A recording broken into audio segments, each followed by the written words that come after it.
இந்த மாநாட்டில் கூட்டத்தை பார்த்தாங்க. கூட்டத்தை பார்த்து ஒரு முடிவு பண்ணிட்டாங்க. திமுகவில் இந்த சமுதாயத்துக்கு, வன்னிய சமுதாயத்துக்கு துரோகம் செய்த திமுக நான் அந்த மாநாட்டில் பேசிட்டேன். ஒரு வன்னியரிடம் திமுகவுக்கு வாக்களிக்க கூடாது, வாக்களிக்க மாட்டார்கள். காரணம் வன்னியர்களுக்கு துரோகம் செய்தது திமுக என்று பார்த்தாங்க. உடனே எப்படி எப்படி அவன் வேலையை காமிச்சிட்டு இருக்காங்க. எப்படி எப்படி, ஏன்னா அவங்களால களத்தில் நேரிலேயே சந்திக்க முடியாது, தைரியம் கிடையாது. சூழ்ச்சிகள் மூலமாக நம்மை குழப்பம் செய்ய வேண்டும் என்று அவனுக்கு தெரிஞ்சது அவ்வளவுதான். திமுக காரங்களுக்கு தெரிஞ்சது அவ்வளவுதான்.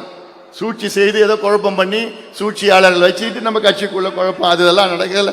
அதெல்லாம் ஒன்றும் ஆக போறது கிடையாது. பாட்டாளி மக்கள் கட்சி பாட்டாளி மக்கள் கட்சி தான்.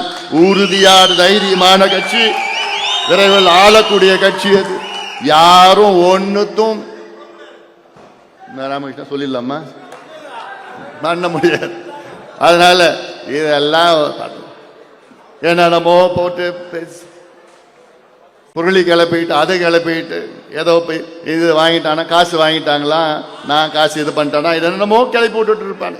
அதாவது ராமகிருஷ்ணன் சொன்ன மாதிரி நான் 5 ஆண்டு காலம் அமைச்சராக பணியாற்றினேன். இந்த நேரத்தில் டுபாக்கோ லாபி உலகத்திலே கொடூரமான லாபி, அது டுபாக்கோ லாபி.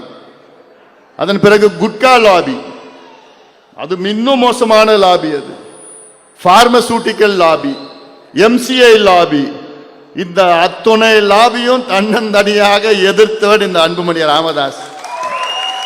அத்துணை லாபிகளும் அவ்வளவு கடுமையாக எதிர்த்து என்னை எப்படி எப்படியோ யார் யார் மூலமா வந்து பேசினாங்க, யார் யார் மூலமா வந்து பேசினாங்க, சமரசம் பேசினாங்க. உங்களுக்கு எவ்வளவு நான் தரோம் சொல்லுங்க, நீங்க அமைதியா இருக்கணும், வேற எதுவும் இல்லை, அமைதியா இருக்கணும்.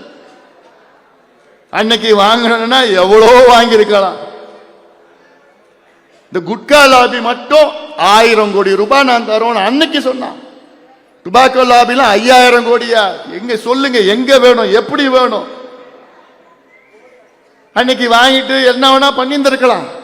ஆனால் எனக்கு அது முக்கியம் இல்லை. எனக்கு பாட்டாளி மக்கள் கட்சி பேர் முக்கியம். தமிழ்நாட்டின், இந்தியாவில் உள்ள இளைஞர்களுடைய நலன் முக்கியம். யாருக்கும் தெரிஞ்சிருக்க போறது இல்லை. உறுதியா இருந்தேன் நான், கடைசி வரைக்கும் சண்டை போட்டு உறுதியா இருந்தேன் நான். பணம் எப்படி வேணா சம்பாதிச்சுட்டு போலாம், எப்படி வேணா சம்பாதிக்கலாம், இது பெரிய வேலை கிடையாது.